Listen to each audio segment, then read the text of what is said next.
دیباچہ حصہ 3۔ ایک اور وجہ اور بڑی اہم وجہ لفظی ترجمے کے غیر مؤثر ہونے کی یہ ہے کہ قرآن کا طرز بیان تحریری نہیں بلکہ تقریری ہے۔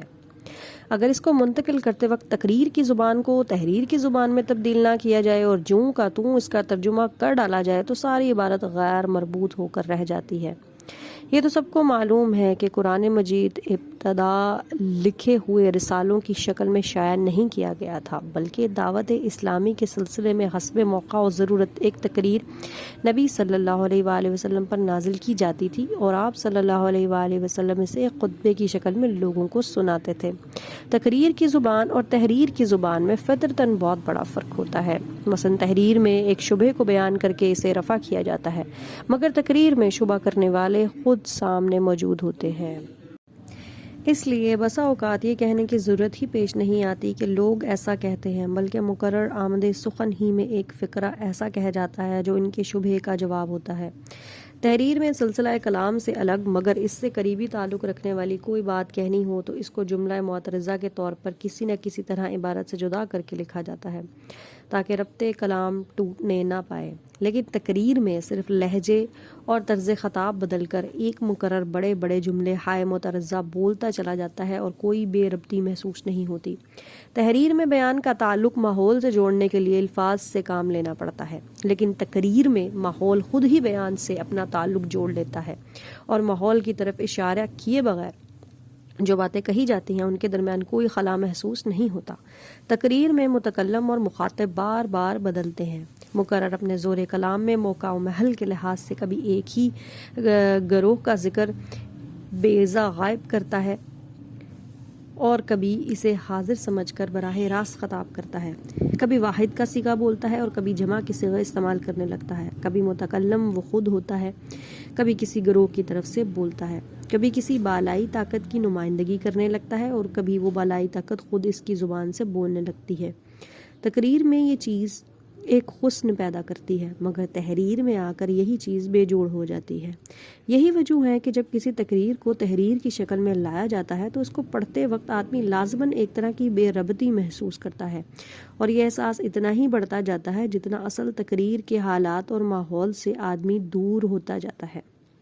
خود قرآن عربی میں بھی ناواقف لوگ جس بے ربطی کی شکایت کرتے ہیں اس کی اصلیت یہی ہے۔ وہاں تو اس کو دور کرنے کے لیے اس کے سوا چارہ نہیں ہے کہ تفسیری حواشی کے ذریعے سے ربط کلام کو واضح کیا جائے،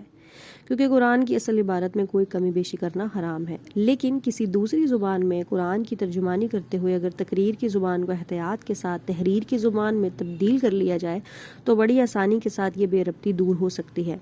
علاوہ بری، جیسا کہ ابھی میں اشارتاً عرض کر چکا ہوں، قرآن مجید کی ہر سورت دراصل ایک تقریر تھی جو دعوت اسلامی کے کسی مرحلے میں ایک خاص موقع پر نازل ہوتی تھی۔ اس کا ایک خاص پس منظر ہوتا تھا، کچھ مخصوص حالات اس کا تقاضا کرتے تھے اور کچھ ضرورتیں ہوتی تھی جنہیں پورا کرنے کے لیے وہ اترتی تھی۔ اپنے اس پس منظر اور اپنی اس شان نزول کے ساتھ قرآن کی ان صورتوں کا تعلق اتنا گہرا ہے کہ اگر اس سے الگ کر کے مجرد الفاظ کا ترجمہ آدمی کے سامنے رکھ دیا جائے تو بہت سی باتوں کو وہ قطعاً نہیں سمجھے گا اور بعض باتوں کو الٹا سمجھ جائے گا، اور قرآن کا پورا مدعا تو شاید کہیں اس کی گرفت میں آئے گا ہی نہیں۔ قرآن عربی کے معاملے میں اس مشکل کو دور کرنے کے لیے تفسیر سے مدد لینی پڑتی ہے، کیونکہ اصل قرآن میں کسی چیز کا اضافہ نہیں کیا جا سکتا، لیکن دوسری زبان میں ہم اتنی آزادی برت سکتے ہیں کہ قرآن کی ترجمانی کرتے وقت کلام کو کسی نہ کسی حد تک اس کے پس منظر اور اس کے حالات نزول کے ساتھ جوڑتے چلے جائیں تاکہ ناظر کے لیے وہ پوری طرح بامعنی ہو سکے۔ پھر ایک بات یہ بھی ہے کہ قرآن اگرچہ عربی مبین میں نازل ہوا ہے لیکن اس کے ساتھ وہ اپنی ایک مخصوص اصطلاح زبان بھی رکھتا ہے۔ اس نے بکثرت الفاظ کو ان کے اصل لغوی معنی سے ہٹا کر خاص معنی میں استعمال کیا ہے، اور بہت سے الفاظ ایسے ہیں جن کی وہ مختلف مواقع پر مختلف مفہومات میں استعمال کرتا ہے۔ پابندی لفظ کے ساتھ جو ترجمے کیے جاتے ہیں ان میں سے اصطلاح زبان کی رعایت ملحوظ کرنا بہت مشکل ہے، اور اس کے ملحوظ نہ رہنے سے بسا اوقات ناظرین طرح طرح کی الجھنوں اور غلط فہمیوں میں مبتلا ہو جاتے ہیں۔ مثلاً ایک لفظ کفر کو لیجئے جو قرآن کی اصطلاح میں اصل عربی لغت اور ہمارے فقہ و متکلمین کی اصطلاح دونوں سے مختلف معنی رکھتا ہے، اور پھر خود قرآن میں بھی ہر جگہ ایک ہی معنی میں استعمال نہیں ہوا ہے۔ کہیں اس سے مراد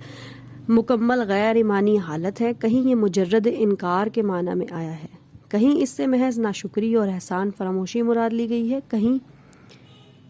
متقضیات ایمان میں سے کسی کو پورا نہ کرنے پر کفر کا اطلاق کیا گیا ہے، کہیں اعتقادی اقرار مگر عملی انکار یا نافرمانی کے لیے یہ لفظ بولا گیا ہے، کہیں ظاہری اطاعت مگر باطنی بے اعتقادی کو کفر سے تعبیر کیا گیا ہے۔